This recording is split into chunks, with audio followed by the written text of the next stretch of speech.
Well,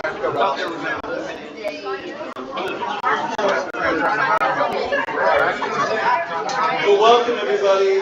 Tonight we're going to start the third session here on St. Paul and the spread of the gospel. I'm going to really want to focus tonight on how he did it. And here's the thing that's really kind of interesting. I think that most of us probably unconsciously assume that Paul was a loner. When you look at especially the kind of great artistic tradition, which is very widespread in Roman Catholicism because we are an iconic church. We love our imagery. Oftentimes the images of Paul, as in this one of Diego Rivera, shows him as a sort of a solitary genius. In this case, it shows him, with the Hebrew scriptures open in front of him, and the text of, presumably, the letter of the Romans, or the first letter of the Corinthians, or something like that, and he seems wrapped in contemplation, a sort of solitary genius. The reality is, he was, while a genius, he was not solitary, right?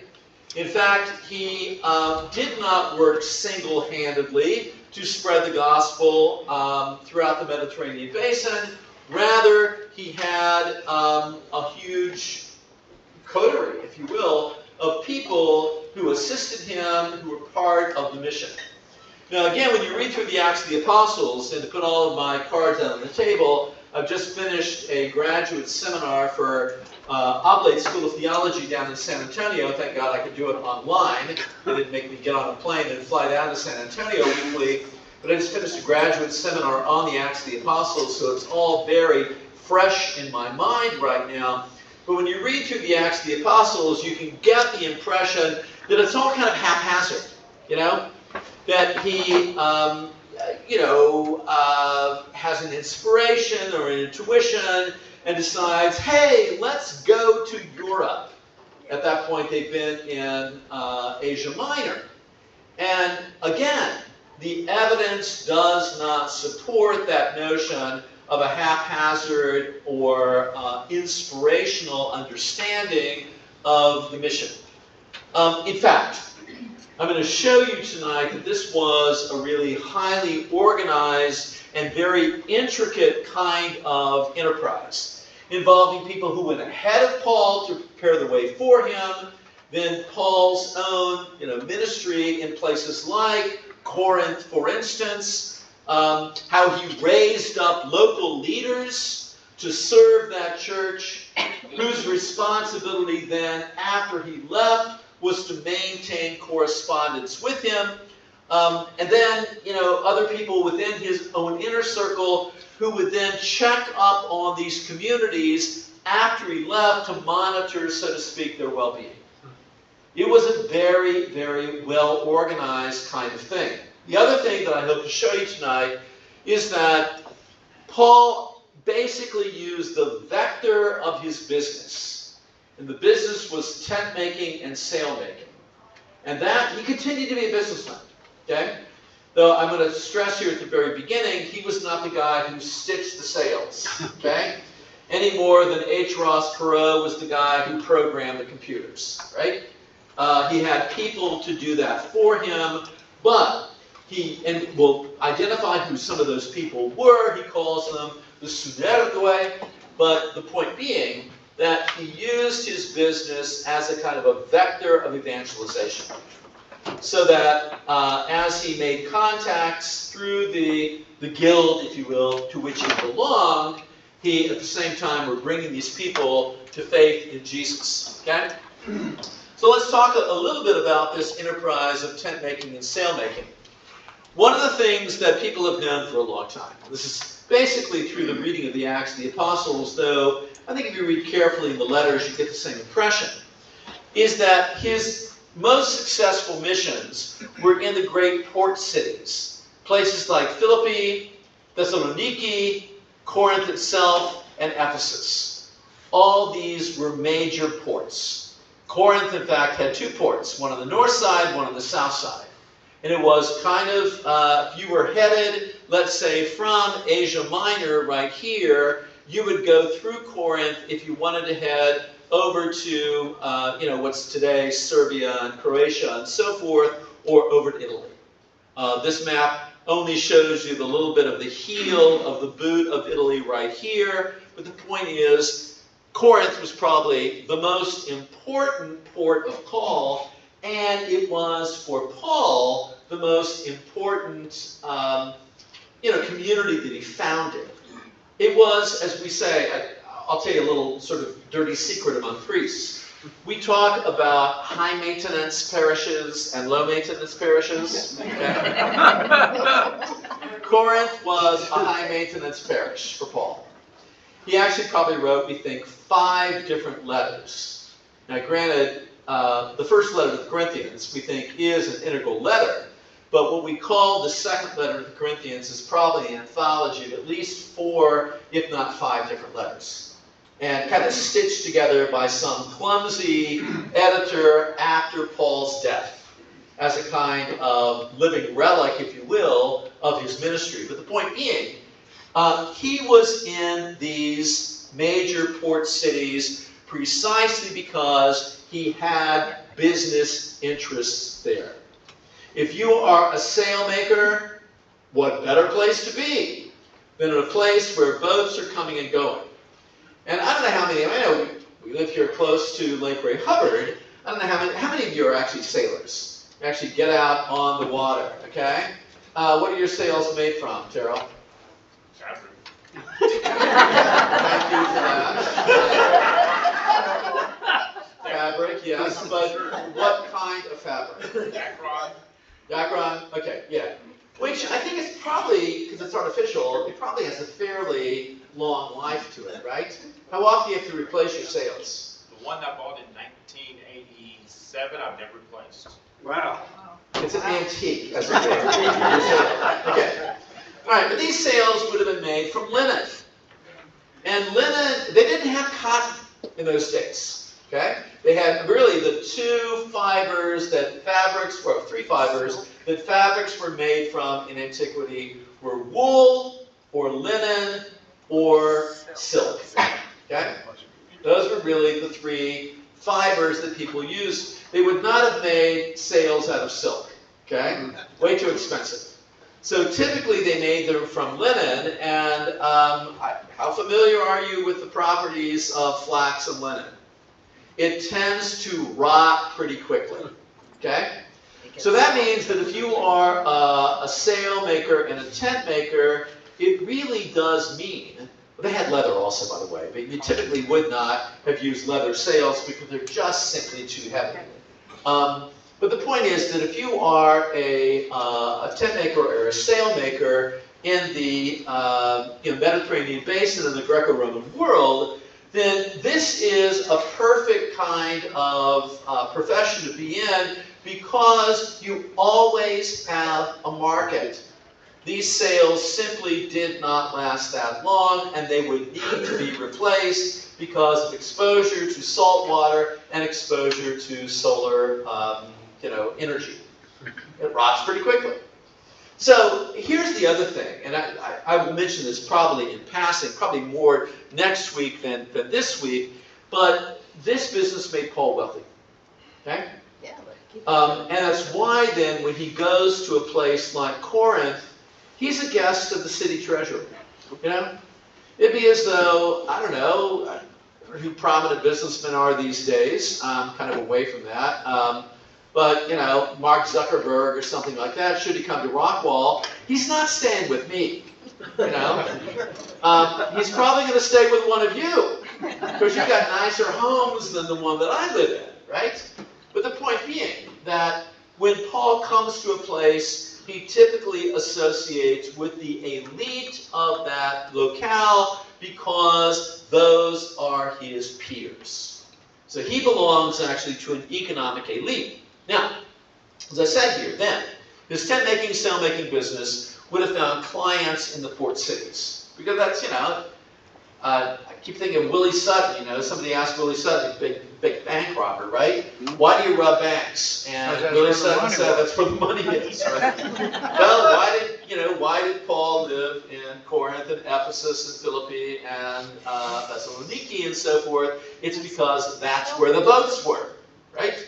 Okay, now, I think it's also not a coincidence that his first convert in Europe, and when you read through the Acts of the Apostles, he's been in Asia Minor, they end up crossing, and this is technically Asia here, right? It's the present-day nation-state of Turkey, but it is the continent of Asia. And then when they decide to go from Troas to Philippi and then to Thessaloniki, he meets Lydia. And she is a dealer in purple goods. And that is a term, technical term, for someone who makes luxury fabrics. Anybody here wearing purple? Not the closest we've got, and that's kind of a bluish purple, right? Kind of between lavender and blue or whatever. That would have marked you as a wealthy woman in antiquity. Mostly because the dye that creates purple clothing has to be made from the shells of a certain mollusk or something, and it takes lots of shells, and you got to pound them, and you got to pulverize them, and all that kind of thing. And it's very labor intensive, and you get just a little dye from these shells, but in the end, it makes a really beautiful fabric, right? And, we all want to be pretty, right? You're looking pretty spruce here. Right? Nice blue shirt on, okay? But not purple. Not purple. Not purple. But close, okay? But the point being, right, that she's in the textile trade. And Paul meets her there in Philippi, and as a result then, brings her to faith in Jesus. That vector of the textile trade, tent-making, sail-making, is extraordinarily important to understand what Paul is up to. And of course, as we know, his closest collaborators, Prisca and Aquila, Priscilla, as she's called in the Acts of the Apostles, which is just basically the equivalent of, it's a diminutive. It's like Susan and Susie, right? Priscilla would be the Susie, if you will. But Paul usually refers to her, Paul himself refers to her as Prisca. They were also in the same line of work. And the Acts says in chapter 18 that they went into business together. This is sort of like, Microsoft and Apple joining hands or something, This is how we need to think of Paul. As somebody who manages an international business and then who uses his contacts in this international business as a way of spreading the good news of what God has done in Jesus. All right? So what do we know about his collaborators? Okay? He had a bunch of them. And while I tend to privilege the letters as historical sources over and above Acts, because the letters are primary sources, right? The Acts is a secondary source. Acts of the Apostles is written probably 20-something years after Paul's death, right? But that said, I think it's accurate. It's only from the Acts of the Apostles that we know that Paul was a Roman citizen, and yet what we know of Paul from the letters certainly supports that, or it doesn't at least contradict it, right?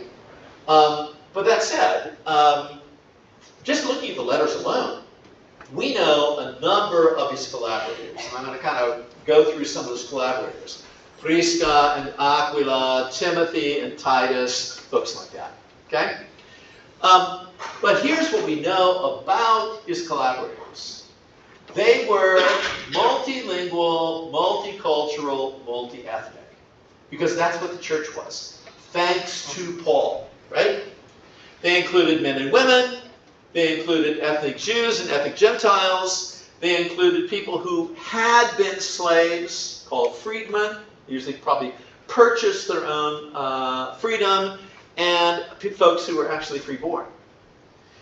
And that's just remarkable, because ancient societies were segregated by language, by ethnicity, by gender, and by social status.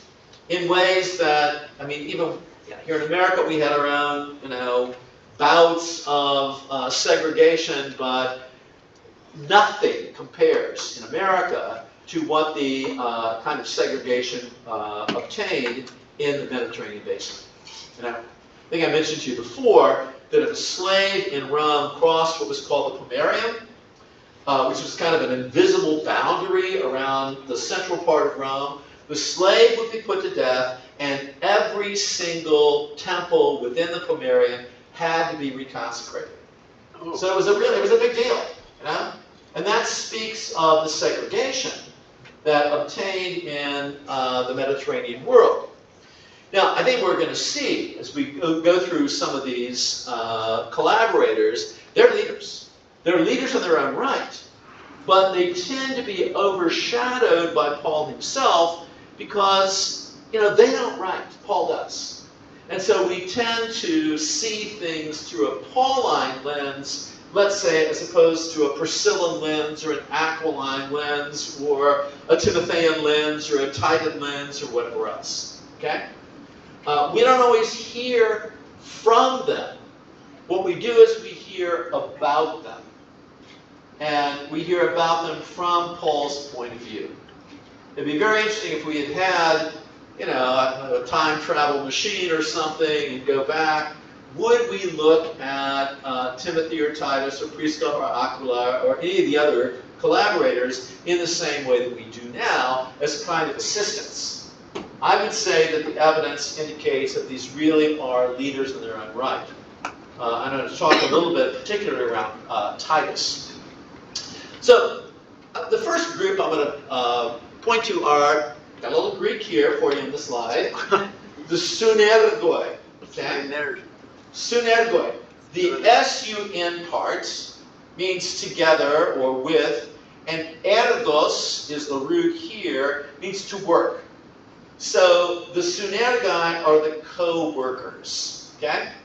And he uses this term to describe his closest associates. He calls Prisca and Aquila Sunergoi. He calls Timothy and Titus Sunergoi. It's the plural. The singular is Sunergos. Okay? Now, kind of interesting. Okay? We've traditionally thought that simply meant when he talks about them as co-workers, that's usually how we translate it, co-workers or fellow workers or something like that, then he's talking about their work as an evangelist. That's been the traditional understanding of this word Sunergoi. But today, and I got to say I'm one of the guys that is sort of, fostering this point of view, we tend to think that these are literally co-workers. The way that you might talk about somebody with whom you worked back in the days that you were actually working, right? Are you retired now? Back in the day, yes. Yeah? How long have you been retired? 10 years. 10 years? What time do you get up in the morning then? 4:45. 4:45? You're not retired at all. Okay? I'm kind of hoping for the day that when I retire, which is not going to be anytime soon because I got too much work to do around here, but when I retire, I want to sleep till 7. That will feel like a luxury. Okay? But the point being, we think that these guys were co-workers with him. Literally, people with whom he worked in the textile trade. And we know that, of course, where Prisca and Aquila are concerned, because the Acts of the Apostles testifies to that. They meet at Corinth, they decide to go into business together.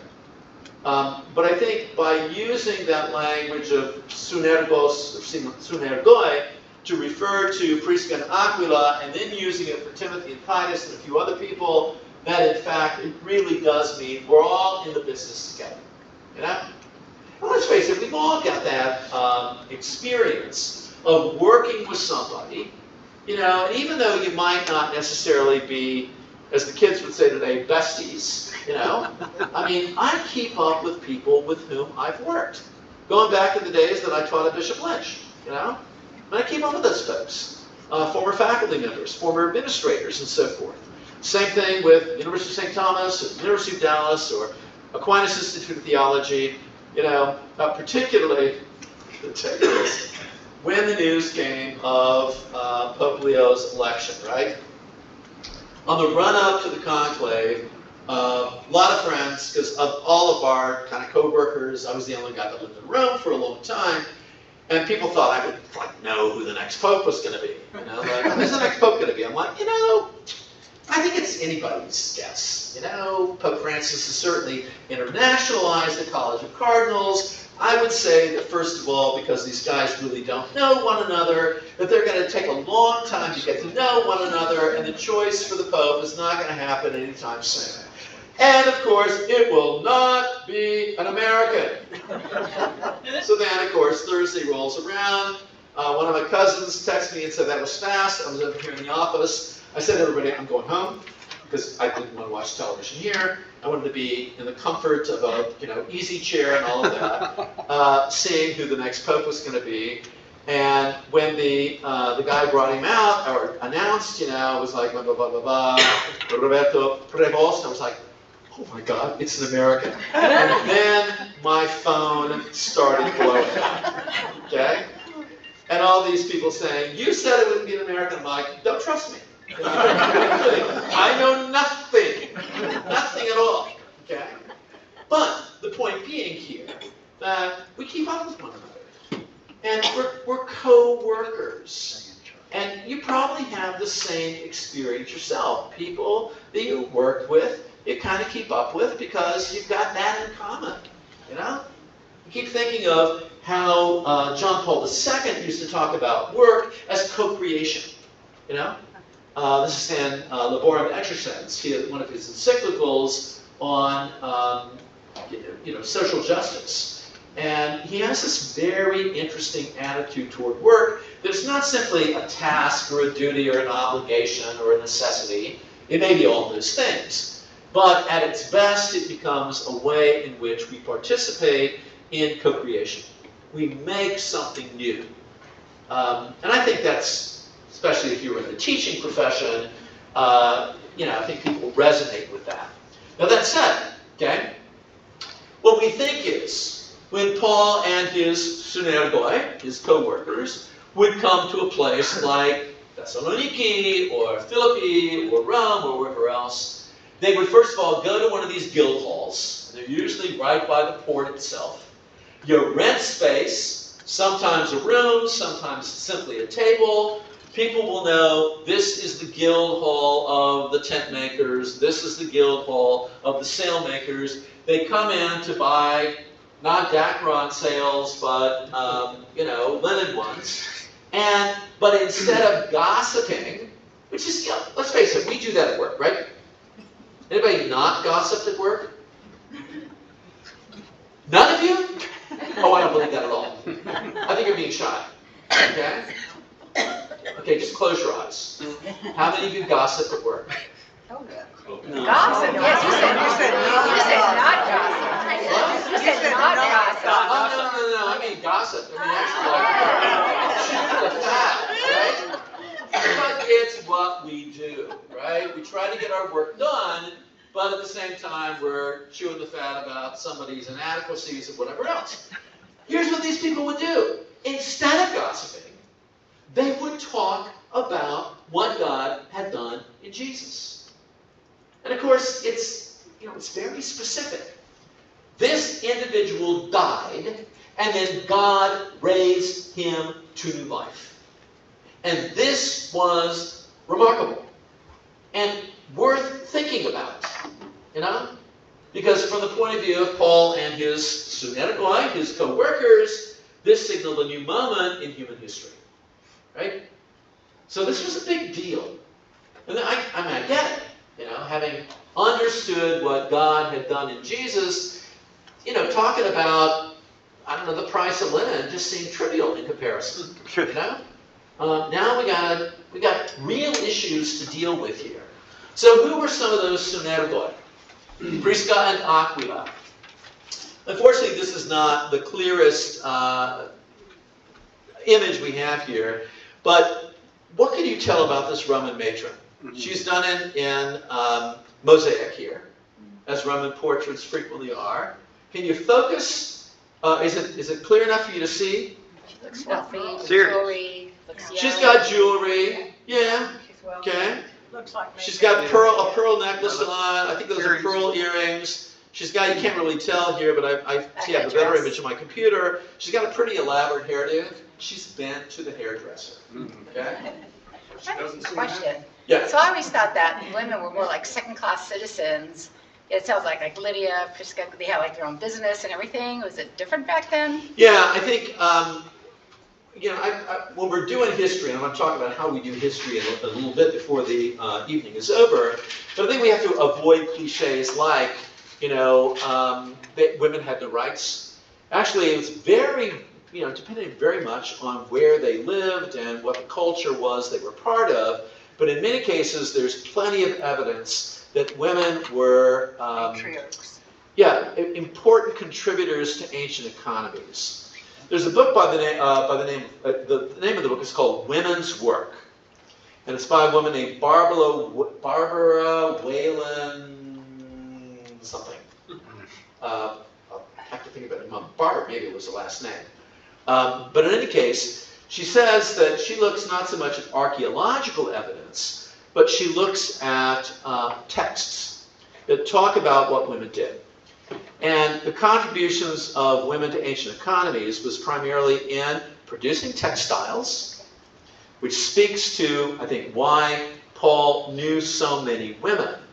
But beyond that, also the production of food. Now here's the problem with that kind of economic activity. It does not survive the passage of time. Food rots and decays. Linen, as we've already said, also rots. And so what survives in archaeological digs are the things that men typically did. Sculpture and bronze work and pottery, And so we've tended, according to this woman's name, who I will think about in a minute, Elizabeth Whalen Barber. There you go, Elizabeth Whalen Barber. Thank you. According to her thing, we can't simply look at the evidence in the ground. We've got to look at what people say about their own work. And then we get a fuller understanding, particularly about women in the ancient world. So one of the reasons we don't know who this gal was, but one of the reasons I have her here as a kind of image for Prisca is that she's very clearly a woman of means. She would live in Heath if she lived in Rockford. Right? She would not be living in Mobile City, okay? All right. Now, the point being, this is how we think of Prisca. Because, as I said, in the Acts of the Apostles, she's called Priscilla, right? They're mentioned 7 times, she and Aquila. By the way, how many of you remember your high school Latin? Oh,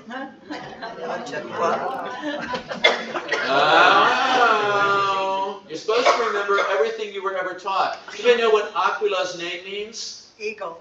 Yeah, eagle. Eagle. Yeah. A lot of those Roman names, and this is definitely a Roman name, sound like, if you translate them, they sound like Native American names. Aguila. Yeah. Aguilar in Spanish or whatever else. But the point being here that, they named their children things like Eagle, or, as we'll see here, they also named them in order of birth. So Primus, Secundus, Tertius, Quartus, Quintus, Sextus, Septimus, and so forth. Number 1, number 2, number 3, number 4. Yeah. That's how they name their kids. But they get mentioned 7 times in the New Testament. And of those 7 times, her name gets listed first. It's not Aquila and Prisca, it is typically Prisca and Aquila. And that's really important. Because even today, you send out Christmas cards, you address them to Mr. and Mrs. Nick Smith, And we tend to think then that, it's just a convention. I don't think it means that we think that men are more important than women. It's just, we list the guy first, Mr. and Mrs. And where I try to identify, I might try to be a little more, so I might put Don and Margaret Cook, but I'd still probably put Don first. Sorry, Margaret. Okay? When I send you a Christmas card, if I send you a Christmas card this next year, I'll try to remember to put Margaret and Don Cook. Okay? But the point being, it's a convention. And yet, when that convention gets altered, it clearly indicates then that in the memory of the author of the Acts of the Apostles, or for that matter, Paul himself, of the two, she is sort of the leading individual. Okay? And since they're in the textile business, she's probably the one who's responsible for getting the weaving done. Because remember, this is not done in factories.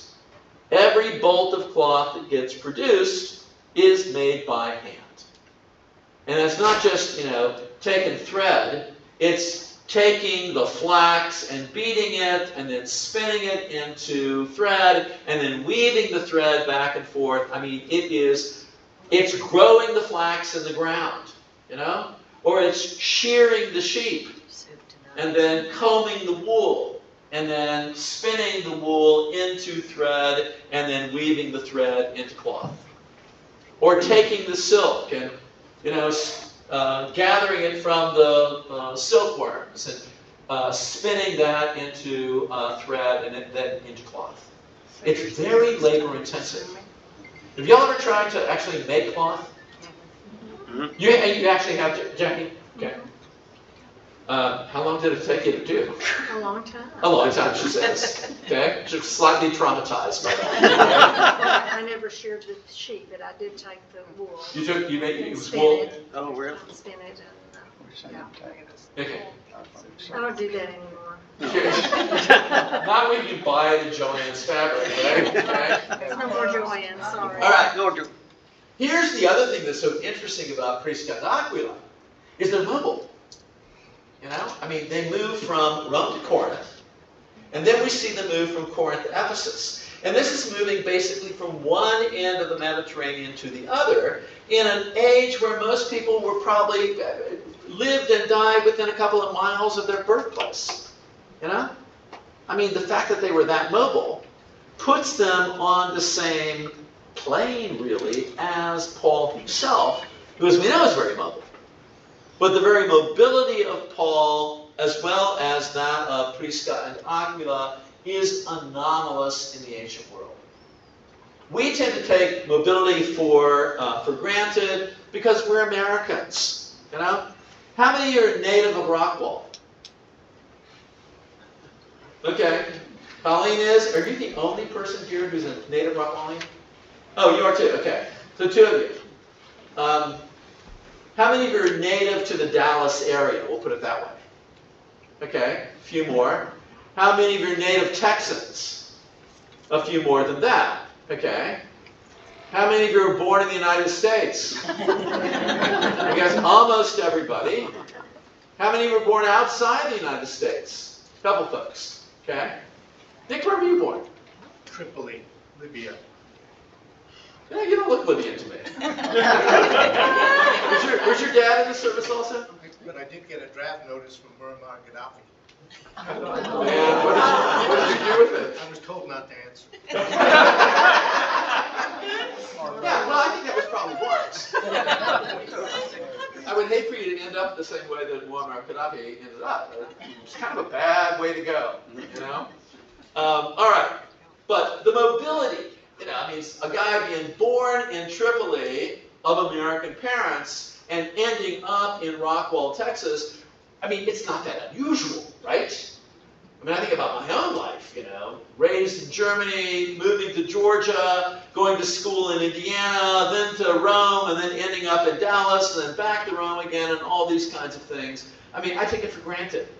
And it's pretty much typical, I think, for a lot of us, right? That we're mobile. This was unusual in the ancient world. So, these are interesting people. Wish we knew more about them, okay? The last time we see them is in Romans chapter 16, which I'm going to return to before the evening is over. But they're mentioned that they head up a house church in Asia, in probably Ephesus itself. Okay? So they really do get from one end of the world to the other. And I think it's because they're in the same business, or actually in business with Paul himself. Okay? They had money. Yeah, we think they got money. Because they're the ones that have the house church. Oh. And it's got to be large enough to accommodate, people. Now, granted, their churches are not the size of ours. We get 4,000 people crossing the threshold of Our Lady of the Lake in any given weekend. The church in Ephesus was not that large, maybe 75. They would not have had multiple services. They would have had one. But it would have lasted till, Saturday evening till probably, sunrise on Sunday morning. But the point being that you got to have a house large enough to accommodate the 75 or so people that are gathered. So it does speak to, as we say, their social location, that they have, the real estate to accommodate the Christian community. Now that said, what about Timothy, who's also a very important figure in the Pauline mission? The Acts of the Apostles tells us that his father was a pagan and his mother was Jewish Christian. Okay? So he is, in the immortal words of Cher, a half-breed. Remember that song, half-breed? What are the rest of the lyrics there? Who has a head filled with nonsense? I lost it. All the Chuck will look it up. Chuck will look it up. Chuck's looking it up for us. Thank God for Google. Are you putting Half-Breed by Cher, and you're going to recite the lyrics for us? Or are you going to sing the lyrics? Oh, yeah, sing. Go to Spotify. Okay, read it. Okay, my father married a pure Cherokee. My mother's people were ashamed of me.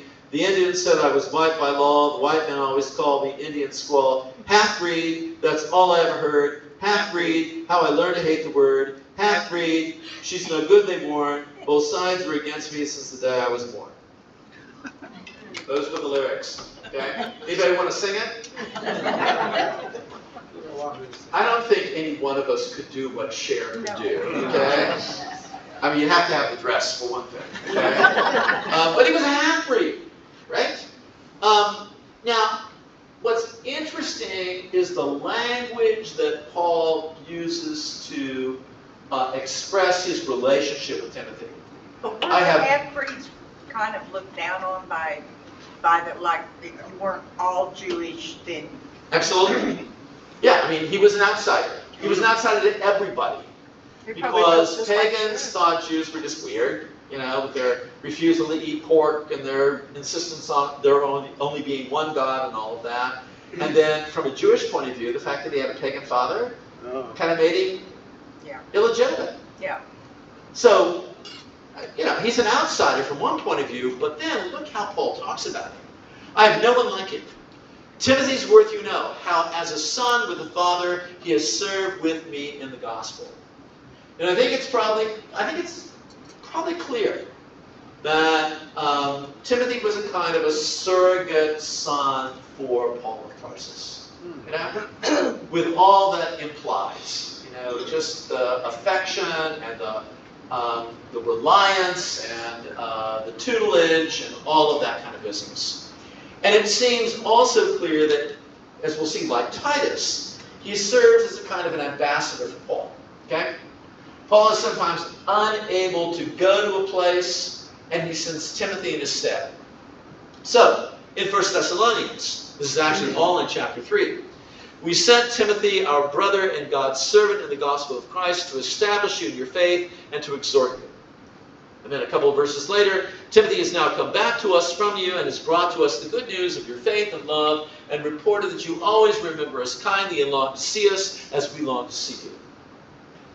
So the other thing that's important is of the 7, what we call the homologumena, okay, the letters that we identify as coming from the hand of Paul himself, as opposed to letters that are written in Paul's name after his death. Ephesians, Colossians, 2 Thessalonians, 1 Timothy, 2 Timothy, and Titus. All of those we think were written in Paul's name after his death, right? That's why we call them Deutero-Pauline letters. Why But do they think that? the vocabulary is so different. Yeah. It's so very different that it cannot have come from the same hand.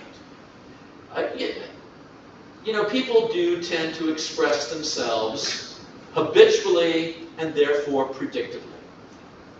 And that's true. I mean, granted, I spent a lot of time studying, comparative literature of various sorts. I think we can all recognize, let's say, Shakespeare, because his vocabulary is so distinctive, his grammar is so distinctive. But we can also recognize Herman Melville, we can recognize Mark Twain, we can recognize Flannery O'Connor, we can recognize William Faulkner. I'm thinking about the Southern authors that I am familiar with, because their grammar and their syntax is so identifiable, right? And it's true with Paul as well. You can't necessarily see it in English translation, but you can certainly see it in the original Greek.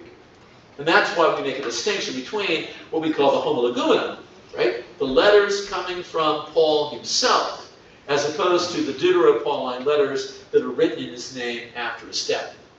But of those 7 letters that we're convinced that Paul wrote himself, 4 of them have Timothy as a co-author.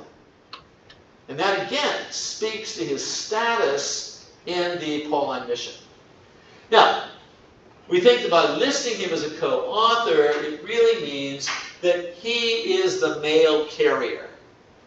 Paul writes, let's say, the second letter to the Corinthians, or what we now call the second letter to the Corinthians, which is probably really, as I said, an anthology of about 5 different letters. And it's Timothy who brings it to Corinth, who gathers the community together and says, we have a letter from Paul here, maybe a series of letters from Paul, and he reads it and he explains what might be confusing about it.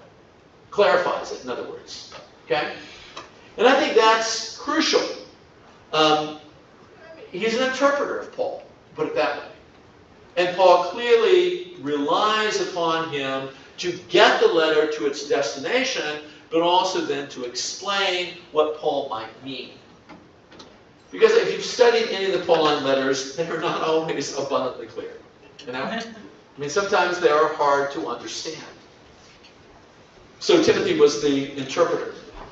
All right, what about Titus? Another one of the great collaborators. He too is a kind of ambassador. And when Paul talks about him, well, he doesn't talk about him with the same kind of affective language that he does with Timothy. He still speaks with him in really laudatory terms. And where he seems to have shined was in this, shall we say, vexed relationship that Paul had with the Christians of Corinth. As I said, it's a high-maintenance parish. And in this particular case, we're not exactly sure what the quarrel was, but there's a kind of tension between Paul and the community that he himself founded. And so Titus gets sort of sent out to make peace, basically. And so he speaks of Titus as my partner and fellow worker, again, sunergos, plural, in your service. God, who comforts the downcast, comforted us by the coming of Titus. And besides our own comfort, we rejoice still more at the joy of Titus, because his mind has been set at rest by you all. Okay? Titus seems to be the guy that arbitrated the quarrel or the tension between Paul and the community of faith.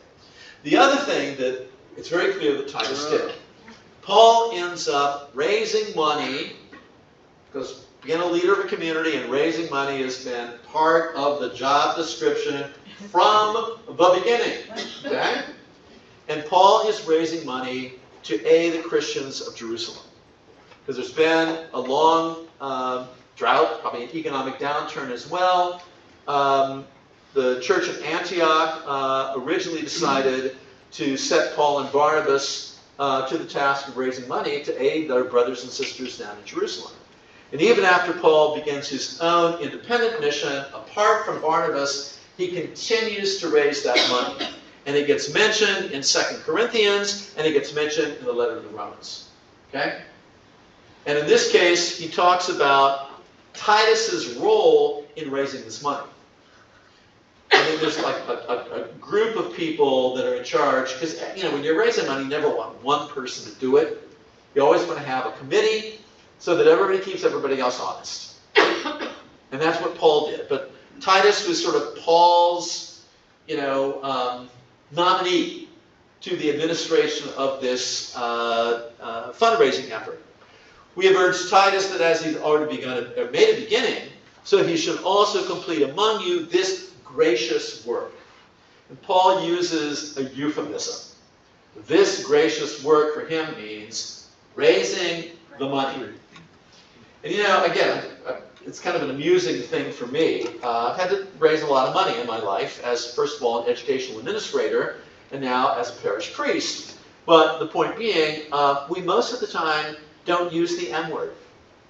We don't say money. We say time, treasure, and talent. That's the cliche that we use today. We use generous contributions. We use, I'm trying to think, what other euphemisms do we use? Resources.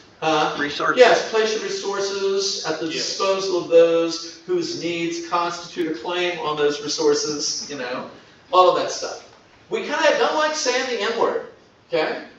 And I don't think I've ever used the word money from the pulpit, but I've certainly used resources, I've used time, treasure, talent, I've used contributions, I've used generosity, I've used compassion, I've used, I'm not going to give away all my because then you're going to know what I'm talking about, okay? Right? We'll all stand up and holler, money! It means money. All right. The treasure trove for understanding who Paul's collaborators were is Romans chapter 16. And this is where we can kind of do what we call a social history of the Pauline mission. Social history is basically simply the study of the experience of ordinary people. Most of us probably first encountered social history when we watched Ken Burns' series on the Civil War. Remember that? God, that was like 30 years ago. I loved it in part because of the soundtrack, right? But I also loved it because he was exposing me to texts that I was not aware of before. Like the Diaries of Mary Chestnut. Or, I'm trying to think the name of that soldier who writes, I'll think of his name at 3 o'clock in the morning and I'll text you all, but he writes from home. I'll think of his name in a minute, but he uses ordinary people's, whether it's literary remains or letters or diaries or whatever else, to give us an insight into the experience of people living through that, cataclysm in American history. Whereas, when I think I was studying American history in high school, we probably just looked at what Lee was doing in the South, what Grant was doing in the North, what Lincoln was doing in Washington. We might have read, maybe the speech of Lincoln, the Gettysburg Address, that kind of thing. But it was the great man understanding of history, right? I don't think I even knew back in high school who Mary Chestnut was. And it turns out that she wrote daily. She lived in Charleston. She wrote daily about kind of what was happening and, what her reactions were. She was pretty honest in keeping this diary.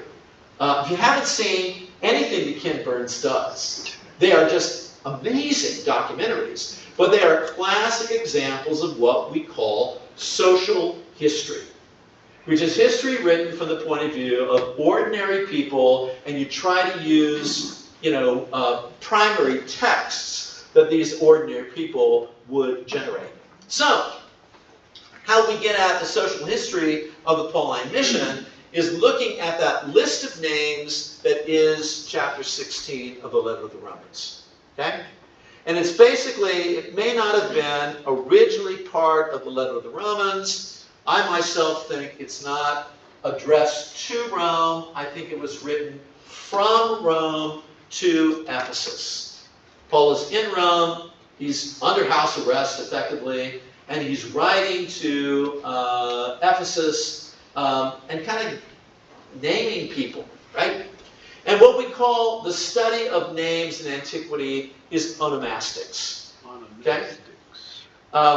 One who studies the names of people in antiquity is called an onomastician. And at one point in my life, I aspired to be an onomastician. Unfortunately, there's only one chair of onomastics in the entire world, and that is at the University of Uppsala. Okay? What is that? In Sweden. Okay, Sweden or Norway? Sweden. Sweden, yeah. Okay. Nice American kid. He's not going to get the chair of onomastics at the University of Uppsala. So instead, I became a biblical scholar. Okay. But I was serious. I love names. And you think about names in our world. We typically walk across the campus of SMU, for instance. You see the names of the greats of Dallas, right? The people that have donated the money for the Meadows School of the Arts, or whoever the business school is named after there. Do you have any graduates of SMU here? Cox. Yeah, Cox School of Business, Edwin Cox, right. Or the cemetery that's right by City Hall downtown in Dallas. Then you'll see Stemmons and all those. Yeah, all those folks. So we kind of know who the great people of Dallas are, because people who are wealthy typically get their names pasted on buildings. And that was true in ancient Greece and Rome as well. We know, emperors put their names on things, So that's how we know who these people are. And we even know their friends. Marcus Agrippa, for instance, who was friends with the Emperor Augustus. He has his name on a lot of stuff because he was really wealthy, and he built these buildings and then had his name stuck on them, What's interesting about Romans 16 is these are not wealthy people. These are ordinary folks that collaborated with Paul in the spread of the gospel. And one of the things we want to note is that some of them have Latin names. Prisca and Aquila.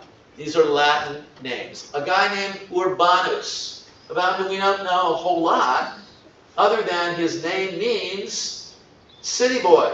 Okay? Probably a nickname. City boy. Rufus. You may know what Rufus means? Red. Redhead. Oh. Yeah. That was probably a nickname as well, though it might have been what they called him because maybe when he was born he had a shock of red hair. Usually, I think, if you're red-haired, it doesn't really come out until you're maybe 2 years old or something like that, okay? And then there's Tertius, Gaius, and Quartus. Now, Gaius is a typical Roman name. It would be as common as John or James or something like that, but Tertius and Quartus, that's the third kid of the family and the fourth kid of the family. Number 1, number 2, number 3, number 4. My dad would sometimes, there were 7 kids in my family, and my father would sometimes look at me and say, number 5. Would summon me. It's like, I have a name. The other thing my father would sometimes do is call me Kathleen, who was my older sister. I'm like, how do you do that? She had braids. We look very different. And he was like, I don't know, you all look alike to me, is what he would say. I don't look anything like her. But I get why somebody would call their children number 1, number 2, number 3, number 4, number 5. Okay? But our assumption is that if the individual has a Latin name, then that individual's mother tongue is also Latin. That's a legitimate assumption. Okay? You can't make that assumption in our world, right? Somebody's first name might be Jacqueline, but it doesn't mean she's French-speaking. No, you're not? Okay. Somebody's name might be Colleen, but it doesn't mean that she's Irish-speaking. Does it mean that your ancestors were Irish? Yes, it does. Okay, yeah. My mom named all of us, and my mother was Irish, and so it's Patrick, Kathleen, Maureen, Kevin, Sean, Brian, and Colin. Very clear that my mother was very proud of the fact that she was Irish and she was producing these children who were going to be Irish, one way or the other. Okay? Now, but it doesn't mean that I speak Gaelic. You know, quite the contrary. I can read a few words, but I don't really speak the language. But in this world, if you've got a Latin name, it means you are a Latin. Latin is at least your mother tongue. Some of these people have Greek names as well. Phoebe, who is the woman for whom Paul kind of writes a letter of recommendation that starts off Romans chapter 16. She's named after the god Apollos. So this business of Christian names is simply ridiculous. Okay? There's no such thing as a Christian name. We fought this out in the Synod, where somebody wanted to pass a resolution that any child baptized in the Diocese of Dallas should have a Christian name. And my point of view as a historian of all this stuff is, I don't know what you mean by a Christian name, because Phoebe, who's prominent in chapter 16, is named after a Greek god. Not to mention people like Hermes, who is also a Greek god. Name your children whatever you want. Raise them as Christians, but name them whatever you want. Okay?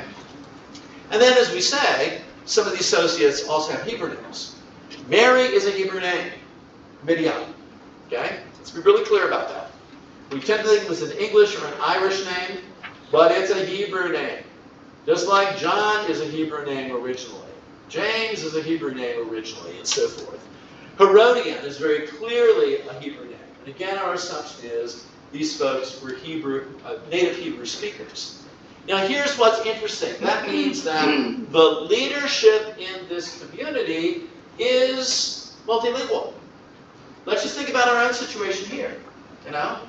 For the most part, I think it's, I haven't looked at the stats lately, I think it's 57% of our parishioners go to the English-speaking masses, 43% of our parishioners go to the Spanish-speaking masses. Okay?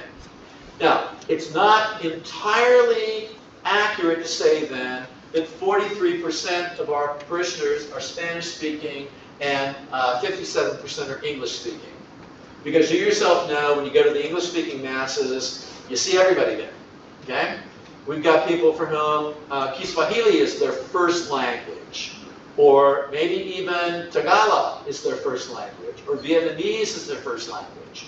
But they go to the English language mass because that's their best second language. And even with folks that are going to the Spanish-speaking Spanish-speaking masses, in many cases they're bilingual already, but they want to pray to God in the language of the heart, as it were. But they are perfectly capable of making their way in an English-speaking environment. So language gets complicated in our setting, but in the ancient world it was less complicated. So I think it's legitimate to say if you've got a Latin first name, then in fact your first language is Latin. If you've got a Greek name, your first language is Greek. And if you've got a Hebrew name, your first language is Hebrew. But think how difficult it is to create a single community out of people who speak many languages. It's the problem here and elsewhere in the Diocese of Dallas. At worst, I think, what happens in parishes that are multilingual is we have two separate communities using a single facility. And I think all the priests in the diocese really try to avoid that, but sometimes it happens. But having said that, it was more complicated because he had 3 linguistic groups that he was dealing with, not just 2. What do we know about Phoebe? They blur their languages a lot, so they were more multilingual. Not Hebrew and the other languages, because they're not cognate. Where Greek and Hebrew are concerned, where Greek and Latin are concerned, there's some degree of, cognateness, I guess we could say.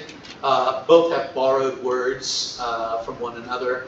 And particularly if you were educated, as say Paul was, you knew Greek, even if you might have been a Latin speaker, Or in Paul's case, we think that he probably grew up speaking Greek, but maybe learned Latin, again, as part of his education. Because that would be important for his business. It'd be important for business, and it would be important just for culture.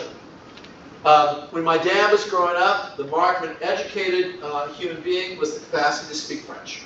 Okay? And he grew up in the United States. But it was important to his teachers and later on for his career that he be fluent in French. You know? That's probably past now. I think today it's more likely the mark of an educated person is to know an Asian language, Chinese or Japanese or Vietnamese or something like that. But in my father's generation, it was French. That was the language of diplomacy, you know? Now, what do we know about Phoebe? Because he mentions her. So that meant Paul also knew Hebrew then too. Oh yeah, he certainly would have known Hebrew because that would have been part of his religious formation. Might have also known Aramaic because he lives in Jerusalem for a while, and that is certainly the lingua franca, you know? And Aramaic is as different from Hebrew, let's say, as German is from English. They are two separate languages. Knowing one does not mean you're actually going to know the other, you know? We know he knew Greek because he writes in Greek. And there's at least a chance that he knew Latin.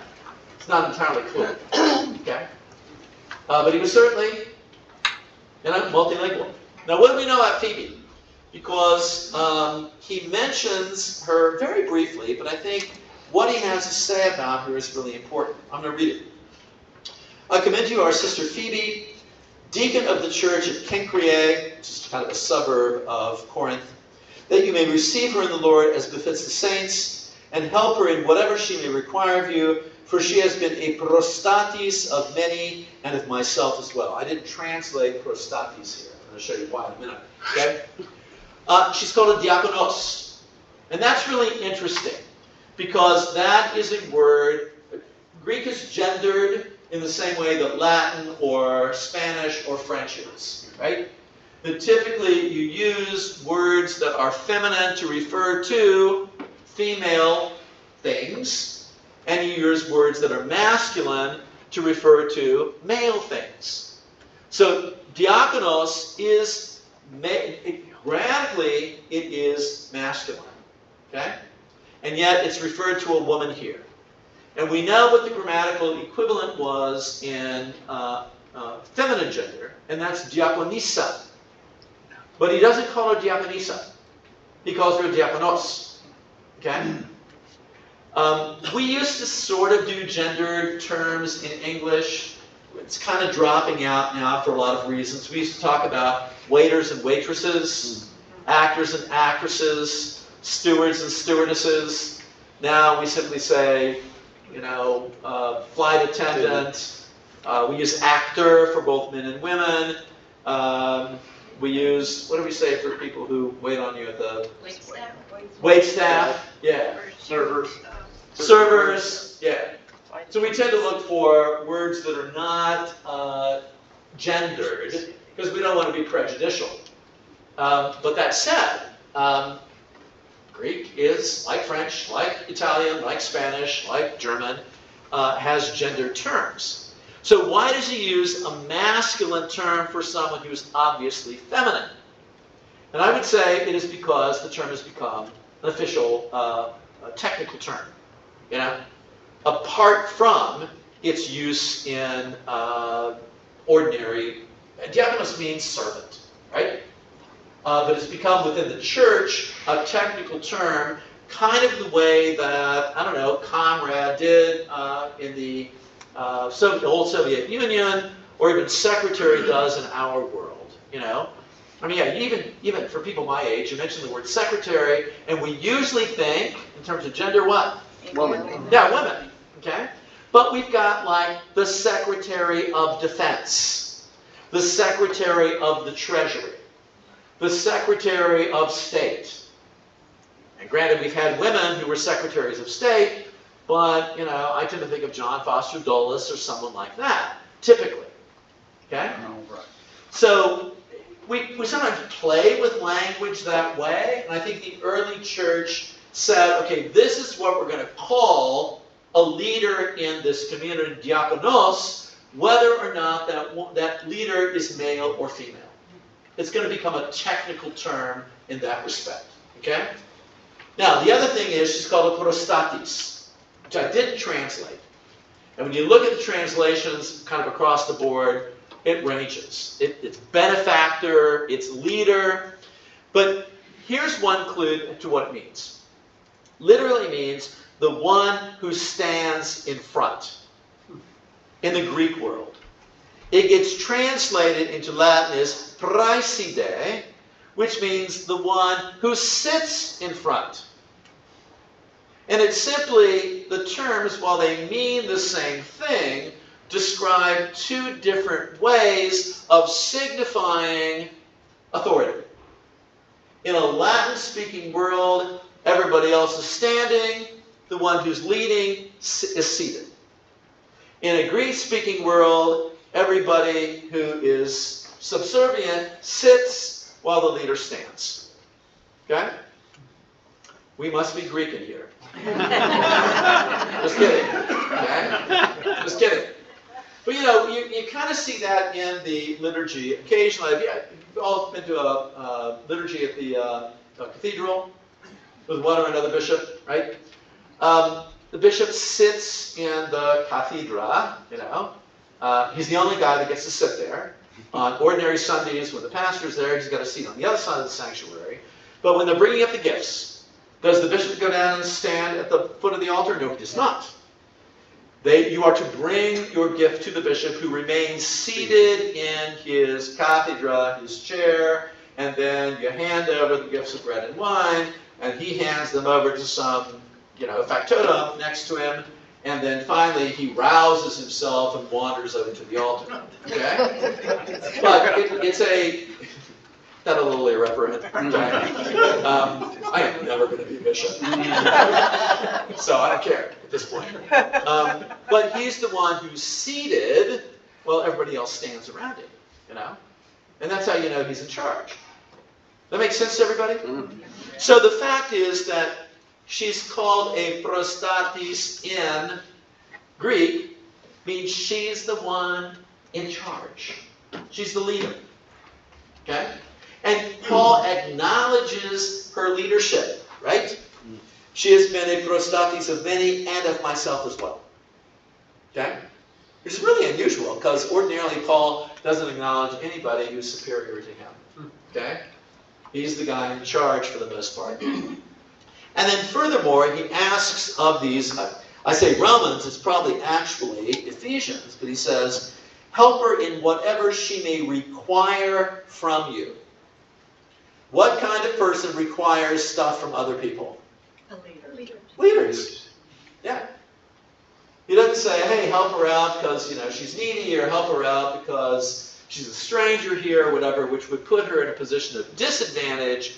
She requires something from somebody. So this woman has status, she's got authority, she's got power, she exercises leadership. Okay? We don't know much about her otherwise, except that she was apparently somebody that Paul thought people ought to help. Okay? Then we've got Andronicus and Junia. What I think is really interesting here is that, let's read this to you here. Greet Andronicus and Junia, my kinsmen and my fellow prisoners. There are people of note among the apostles, and they were in Christ before me. Okay? Now, they're related, right? They, my kinsmen. They were also in prison, right? And they were Christians before Paul was. They were, how does he put it here again? They were in Christ before me. Now again, think about Paul's own checkered career, right? He is a persecutor of the church. Then he has this experience on the road to Damascus, and the antagonist becomes the protagonist. At one point, he's actually persecuting his own relatives. Yeah. Imagine a family reunion under those kind of circumstances. I keep thinking of that. You remember the Lion in Winter with Peter O'Toole and Katharine Hepburn, and it's Henry II and Eleanor of Aquitaine, and they're fighting like cats and dogs throughout the entire movie. And there's been one kind of knockdown, drag out, and Henry storms off, and she sort of slumps on the floor, and she says to one of her children, well, every family has its ups and downs, you know? In the way that only Katharine Hepburn could do. And by that time she had Parkinson's, so her head is shaking the entire time. It's like, well, every family has its ups and downs, you know? His family had its ups and downs, you know? Here they are, his relatives, and he is actually persecuting the faith community to which they belong. But somehow they've managed to patch it up after his experience on the road to Damascus. He calls them apostles. Now again, I'm going to talk about this next week. We look at the kind of structures of leadership in the Pauline community and how Paul organized these things. Paul uses apostle as a term very differently than, let's say, the four evangelists do. An apostle in Mark, Matthew, Luke, and John is somebody who followed Jesus around in his ministry. And Paul does not, it's the same word, but he uses it in a very, very different kind of way. But that'll be next week when we talk about that. But it's a brief notice, but I'm like, man, those people had to put up with Paul before the experience on the road to Damascus, and then apparently they did not hold resentment against him. Now think about your families, not my family, you know, where, you know what they say, you know what the definition of Irish Alzheimer's is? You forget everything but the grudges. These people clearly did not suffer from Irish Alzheimer's, right? Have you not heard that before? You know what? It's true. Now, they've been in prison along with Paul, too. Because, you know, to be a follower of Jesus in this world means you are risking legal problems. And Paul was in prison. I mean, when he's writing this, we presume that he is imprisoned. Presumably, especially if we think this is directed to the church in Ephesus. He also mentions a group of people that I think are probably lower class. You know, the others, certainly Phoebe, certainly seems to belong to the, you know, the upper class, the 1%, as it were. Prisca and Aquila, we think, are wealthy, like Paul himself is. But he identifies a group of people that are called workers. Okay? Mary, she said she worked hard among you. And he also mentions Tryphena and Tryphosa. He calls them workers in the Lord. And here's the deal. Well, in America, to describe somebody as hardworking is to pay them a compliment, right? You know, I think we would all agree. When you say that somebody is a hardworking man or she's a hardworking woman, it is a tribute to their industry. In this world, to call somebody a worker is to peg them to belonging to the servile class. They are either slaves or maybe freedmen or freedwomen. Hard to tell. But it's typically not a term of approval so much as it is, it'd be like calling somebody, I guess in our world, a redneck, you know? Where you are assigning them a place in the social hierarchy. And it might be, you know, I don't know, who was that guy from Florida who writes, you might be a redneck if... Jeff Foxworthy. Yeah, Jeff Foxworthy, right? I mean, he's turned it into kind of a badge of honor in some respects, though he's somewhat satirical at the same time.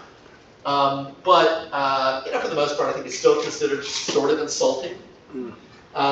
In Missouri, where I lived for so long, they didn't use the term redneck, they used the term Hoosier. And I also went to school in Indiana, where people in Indiana gleefully called themselves Hoosiers. You know, it's like, if you live in Texas, you're a Texan. If you live in Indiana, you are a Hoosier. You know, when I got to St. Louis and people calling themselves Hoosiers, I'm like, what? Y'all can live in Indiana also? Where'd you live? And I lived in South Bend for a while. And it turned out it really means redneck. And I don't know how that happened, but it's an insult. I mean, it's a kind of fighting word. And if you dismiss somebody as a Hoosier, you know, you're likely to take it outside and, you know, fight it out. Unless you're in Indiana. Unless you're in Indiana, but this is in Missouri itself. Yeah. Okay? So this is the whole thing about workers. I mean, I think that this is, again, an indication of their social location. And this is where we've got to be really careful about language and not visit our own assumptions regarding words and terms on these ancient societies, where they can use the same word that we do, but mean something very, very different from it. Okay? Would those be kind of like just the common folk? Well, yeah, I mean, I think they were all, in some respects, ordinary and common. It's just that, you know, these are Slaves or slaves. Slaves are recently worse freed. than the normal? And yet, it speaks to this Christian community that even, you know, outcasts, as it were welcome. And you know, even in India today, one of the reasons that Christianity is so successful there, especially in the South, where you have so many people who belong to the Dalit, to the untouchable caste, is because in the Christian community, caste differences are not recognized. Okay? They're ignored. So a lot of people will join the church precisely because it escapes that, you know, categorization. You know. Now, what are our findings here? Okay. Diverse collaborators obviously means the membership of the church itself is diverse. Diversity has been a mark of Christianity from its very beginning. Okay? And this is what, in fact, made the Christian movement so distinctive in the first century, is that it did attract men and women of every race and tongue, of every language and nation and all of that. And people thought that was weird. They thought it was very strange. You know? But it is the mark of the church. Okay? Furthermore, having a diverse leadership means you attract a diverse community. Okay? I think that's true then. I think it's true now. Okay? And that for Paul, the diversity of the church is in fact a sign of reconciliation. That for Paul, then, the fact that slave and free, Jew and Greek, you know, barbarian and Scythian, and so forth and so on, all these diverse people join in this movement is precisely for him a hopeful sign. A sign that old animosities and anxieties and antagonisms and so forth are finally being done away with. This is one of the things I've said from the pulpit here. This is one of the most diverse parishes I've ever, and I've never really technically worked in a parish before I came here, but I certainly preached in a lot of parishes on the weekend just to, you know, help out. And I would say any place that I've preached, in Texas, in Illinois, in Indiana, in Michigan, in Rome, obviously, this parish here, Our Lady of the Lake, is one of the most diverse places, you know? Which is, I think, really cool. I really do. I think it is worth celebrating. And I think sometimes we don't stop to appreciate that. You know, how we're making it work here. And we're making it work just because people are good and generous and, you know, willing to do it. You know? All right. So, those are our findings. Now, next week, what we're going to do, we got time? Yeah, right on time. Next week, we're going to talk about Paul and the hostile culture in which he lived, and how he managed to create a modus vivendi, not just simply for himself, but for his communities. You know? So we'll talk about both the internal dynamic, if you will, of the Pauline mission, as well as how it related to this hostile culture. Let's stop and see if you got any questions or comments.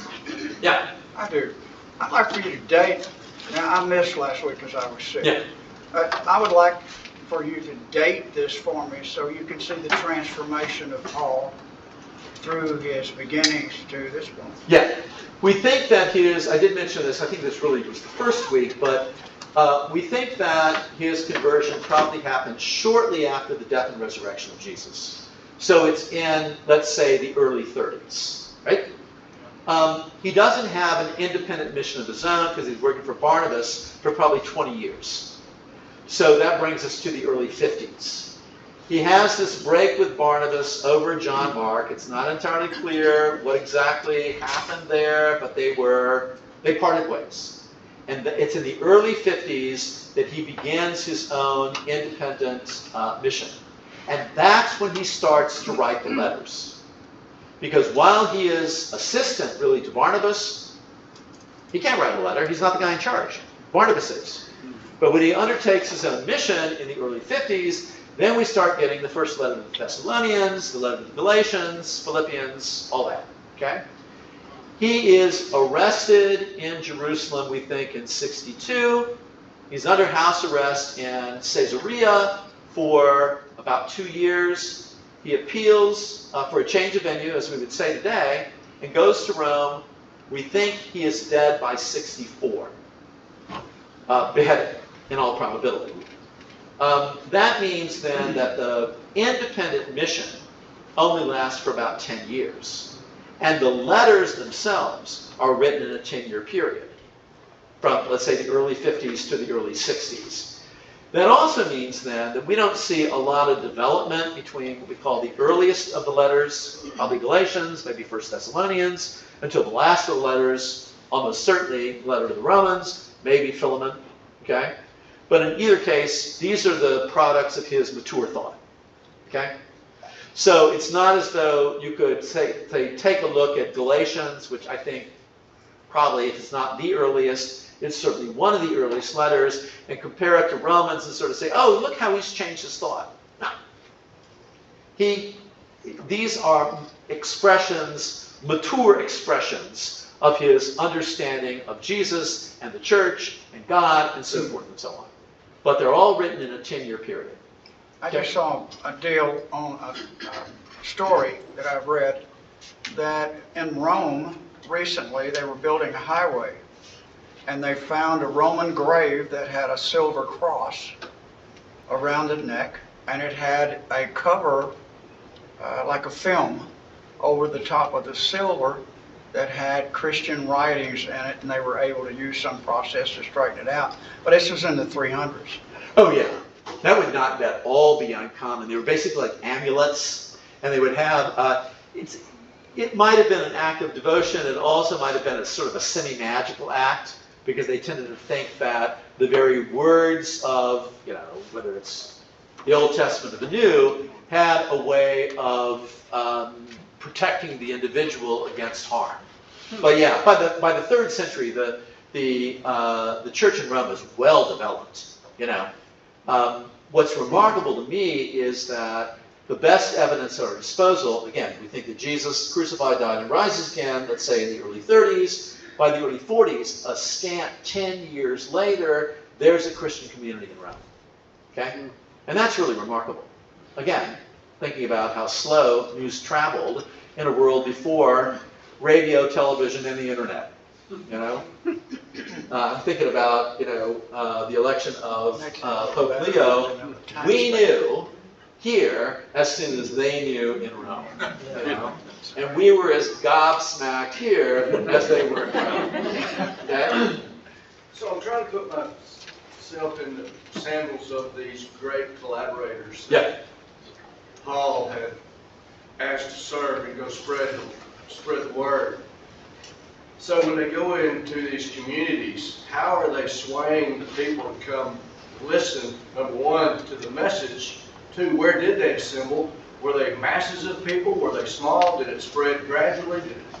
Anyway, just trying to put myself in the time. I'm going to repeat this for the sake of the recording. I mean, how did it happen? Paul and the collaborators come to a place. Do they gather great gobs of people, or is this a small gathering? My own sense is these would be small gatherings. It would have started, let's say, around the guild table. Someone's coming in to buy, linen cloth and ordering a set of sails for their boat. And, Paul or Timothy or Titus or Prisca, Aquila, someone like that, starts talking about what God has done in Jesus. And, again, the resurrection is the point. Somebody actually died, and then somebody was restored to life. And most people would have thought that was really remarkable. Then there was probably an invitation. Come to thus and such a place, and we will talk this matter through. And, but these gatherings, and this is probably true really well into the 5th and 6th century. we're paying a lot of attention to St. Augustine right now because Pope Leo was an Augustinian, right? And I've always, kind of loved Augustine and read a lot of his sermons and so forth. He was Bishop of Hippo. His congregation at any one point was probably no more than 100 people. That was the Diocese of Hippo, we get 4,000 people here crossing the threshold. We would be a major archdiocese, a patriarchy in the ancient world, given our numbers, But I think it started off small. It was really kind of basically word of mouth. But it was also, later on, as Christians became to be more numerous and more notorious then, it was the public displays of their suffering that paradoxically brought people to the faith. Because they saw the bravery, they saw the steadfastness, particularly of women.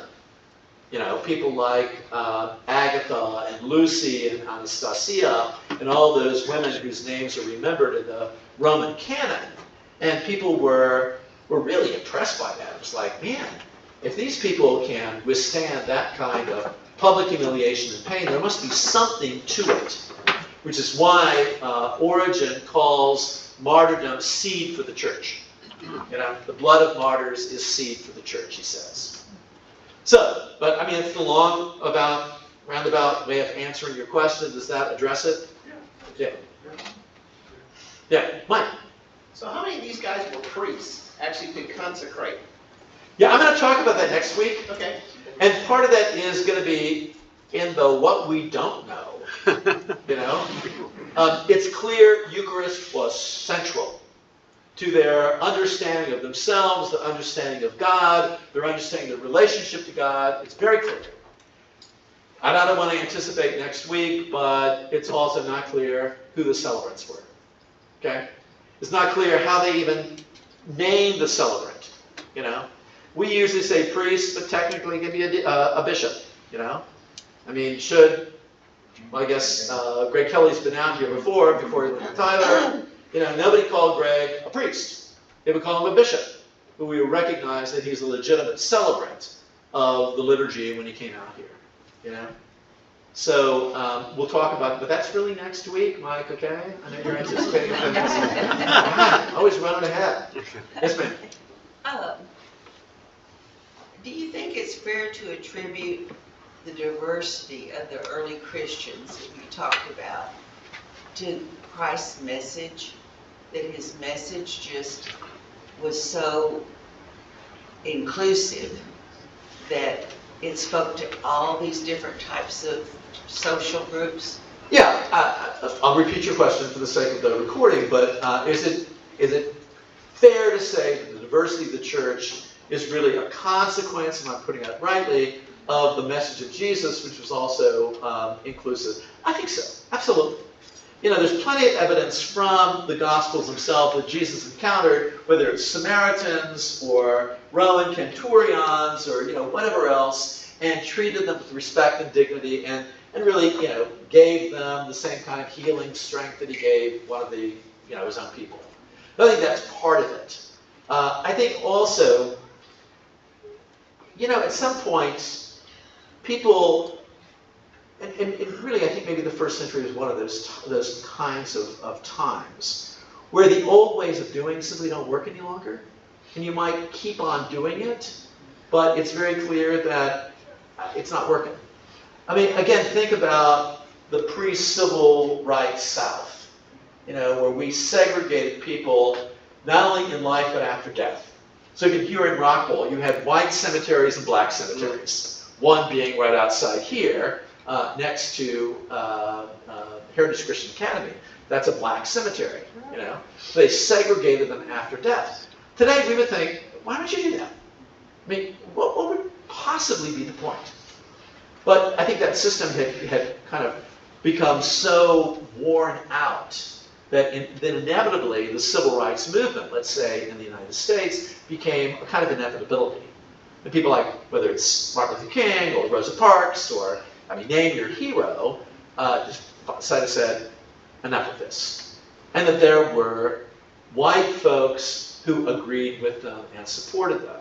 And I think similar things were at work in the first century, where the economic ethnic, linguistic, and class segregations were beginning simply to wear people out. And so the message of Jesus and Paul and the other anonymous evangelists found resonance with the people that sort of said, no, you are more than your social location. You are more than your gender. You are more than your wealth. You have a dignity and a value that transcends all those things that are, in the end, not really very important. Okay? So yeah, I think that's really an astute observation on your part. Well, why don't we call it a night tonight, because it's already, I think it's already 9 o'clock, right? Yep. Thank you very much. See you next week.